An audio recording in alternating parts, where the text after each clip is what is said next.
ఢిల్లీ పేలుళ్లు కేసులో దర్యాప్తు సంస్థలు లోతుగా విచారణ చేస్తున్నాయి. ఇందులో భాగంగా వైట్ కాలర్ ఉగ్రవాదంపై ప్రత్యేక దృష్టి పెట్టాయి. అయితే ఢిల్లీ పేలుడుతో పాటు వైట్ కాలర్ ఉగ్రవాదంతో సంబంధం ఉన్న 15 మందికి పైగా డాక్టర్లు ప్రస్తుతం ఆచూకీ లేకుండా పోయారని పోలీసు వర్గాలు తెలియజేశాయి. ఢిల్లీ, యూపీ, హర్యానా, కశ్మీర్లో ఉగ్రవాద కార్యకలాపాల్లో ప్రమేయం ఉన్నట్లు అనుమానిస్తున్న మరో 200 మంది వైద్యుల కదలికలపైన నిఘా ఉంచినట్లు వెల్లడించాయి.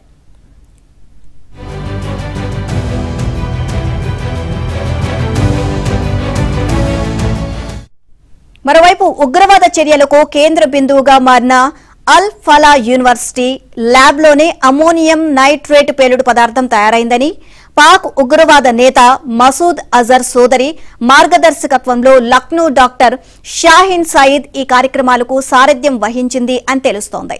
ఢిల్లీలో పేలుడికి కారణమైన I-20 కారును నడిపిన వ్యక్తిని డాక్టర్ ఉమర్ నబీగా గుర్తించిన పోలీసులు అతడితో సంబంధం ఉన్న 5 వైద్యులను ఇప్పటికే అదుపులోకి తీసుకున్నారు.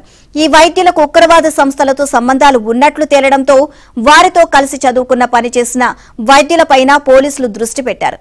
ఇక ఇందులో భాగంగా జమ్మూ కాశ్మీర్లోని అనంతనాగ్ ప్రభుత్వ వైద్య కళాశాలకు చెందిన ప్రియాంక శర్మ అనే వైద్యురాలిని పోలీసులు అరెస్ట్ చేశారు. ఢిల్లీ పేలుడు కేసులో అరెస్ట్ అయిన డాక్టర్ అదీల్ కు ప్రియాంక శర్మతో పరిచయం ఉంది.